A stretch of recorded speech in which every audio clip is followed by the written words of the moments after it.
Hello, in this video we will discuss about HTML tables, how to construct tables in HTML. Now let's we start.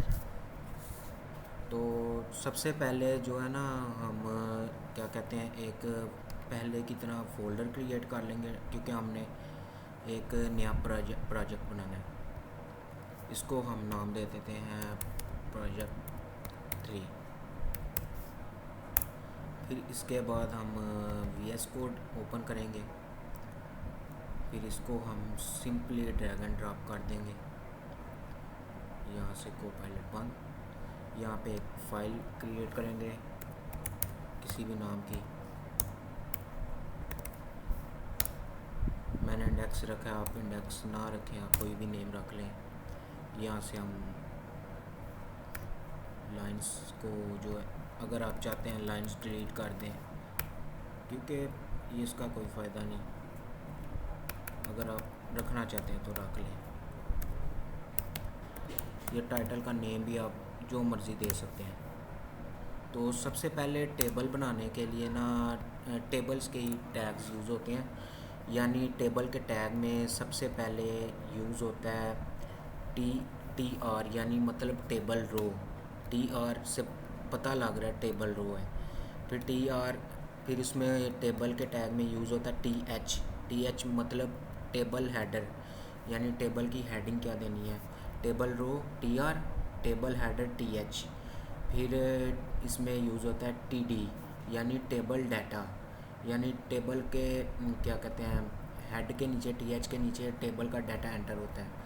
ये 3 tags ज़्यादातर use होते हैं। और main tag जो इनका parent tag होता है वो टेबल का टैग होता है। ठीक है, तो हम स्टार्ट करते हैं, हम प्रैक्टिकल वर्क करते हैं ना, फिर आपको मज़ीद जो है वो पता लग जाएगा। सबसे पहले जो है ना हमने पेरेंट बनाना है, यानी हम बना रहे हैं टेबल। बॉडी क्यों आ गया, हम बना रहे हैं ये टेबल बना रहे हैं। तो टेबल को हमने क्लोज़ भी करना है। ये हमने एक टेबल का टैग बना लिया। अब इसके अंदर हमने मुख्तलिफ जो है ना वो टैग्स को यूज़ करना है। यानी सबसे पहले हम यूज़ आप किसी तरह भी कर सकते हैं, लेकिन सबसे जो स्टैंडर्ड तरीका है ना वो सबसे पहले रो में हम डाटा एंटर करेंगे। यानी पहली रो, फिर दूसरी रो, फिर तीसरी रो, फिर रो वाइज हम डाटा एंटर करते जाएंगे। पहले हम लिखेंगे टी आर, ये टेबल रो हो गया। ठीक है, यानी पहली रो में हमारा जो टेबल बन गया उसकी पहली रो में हमारा क्या होना चाहिए। तो पहली रो में हम हेडिंग देते हैं। तो पहली रो में हम कितनी हेडिंग देना चाहते हैं, यानी जितनी हेडिंग देना चाहते हैं उतने टी एच जो हैं वो हम ऐड कर लेते हैं। टी एच मतलब हम 3 हेडिंगें देना चाहते हैं, ये हम 3 ऐड कर लेंगे टेबल रो में। पहली रो में टी एच, ये फिर टी एच, ये हमने 3 पहली रो में जो है ना 3 हमने कॉलम्स बनानी है। तो कॉलम 1 में हम रख लेते हैं, यानी हेडिंग में हम दे रहे हैं ना, तो हेडिंग में नेम, एज, इसके बाद हम रख लेते हैं क्लास। फिर ये एक पहली रो जो है वो कंप्लीट होगी। फिर हमने नेक्स्ट रो की तरफ मूव करना है जहाँ पे हमने ये नेम का, एज का और क्लास का डाटा फिल करना है। तो उसके लिए सबसे पहले हमें टी आर का अगेन हमें चाहिए होगा टैग। टी आर के नीचे फिर हमने डाटा एंटर करना है। डाटा एंटर करने के लिए टी डी होता है। टी डी यूज़ होता है, कितने कॉलम हमने बनाया, नेम का बनाया, एज का बनाया, क्लास का बनाया, तो हमने 3 कॉलम ऐड कर देना है टी डी। फिर हमने एक और रह गया कॉलम टी डी का, ये टी डी। ये हमने पहले हमने यहाँ पे नेम लिखा था, नेम आप जो मर्ज़ी लिख दें। फिर इसमें एज आप जो मर्ज़ी लिख दें। फिर इसमें आप क्लास जो है आप जो मर्ज़ी लिख दें। ठीक है, ये मैंने लिख दी। अब इसको हम रन करके चेक करेंगे।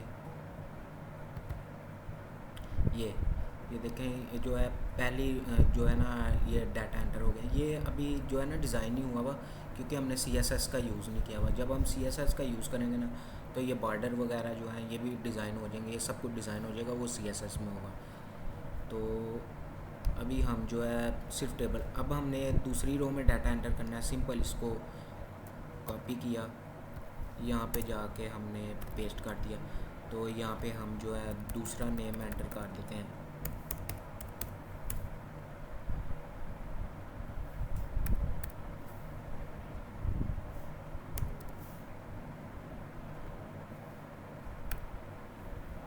ये हम दूसरा एंटर कर दिया, इसको रिफ़्रेश किया, ये दूसरा डाटा एंटर हो गया। ठीक है, तो ये इस तरह हम टेबल बनाएंगे। जितने मर्ज़ी आप ये कॉलम्स, अगर ये आपने number of columns increase, number of row increase करनी है वो भी हो जाएंगी, नंबर ऑफ़ कॉलम इंक्रीज़ करने हैं वो भी कॉपी पेस्ट करके होते जाएंगे, उसके हिसाब से आपने डाटा एंटर करना है वो भी हो जाएंगे। अगर हमने एक रो क्या कहते हैं बनानी है, तो हम इसमें TH एक कर देंगे, यानी एक और रो बन जाएगी। इसमें हम कोई भी आइडेंटिटी ऐड कर लेते हैं, यानी ऐड कर लेते हैं फादर नेम। ठीक है, तो ये ऐड होगी एक रो, ये एफ नेम के नाम से ऐड होगी। अब इसमें डाटा नहीं है क्योंकि हमने डाटा एंटर ही नहीं किया, तो ये हम एक TD, ठीक, फिर इसमें भी एक TD, ठीक, ये डाटा एंटर हो गया। इस तरह आप नंबर ऑफ़ रोज़ और नंबर ऑफ़ कॉलम्स इंक्रीज़ कर सकते हैं अपने टेबल में।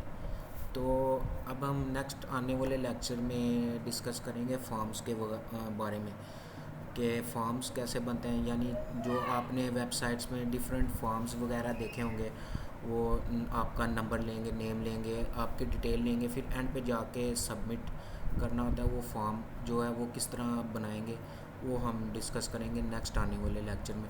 और उसके लास्ट में मैं आपको एक वेबसाइट भी बताऊंगा कि जिससे आप मज़ीद टैग्स को एक्सप्लोर कर सकते हैं। और एक टैग रह गया था सीखने में, वो भी हम जो है वो नेक्स्ट वीडियो में हम कवर कर लेंगे उसको। वो IMG टैग है, यानी इमेजेस वगैरह जो है ना वो कैसे इस पर डिस्प्ले करवानी है, वो हम नेक्स्ट आने वाली वीडियोज़ में कर लेंगे।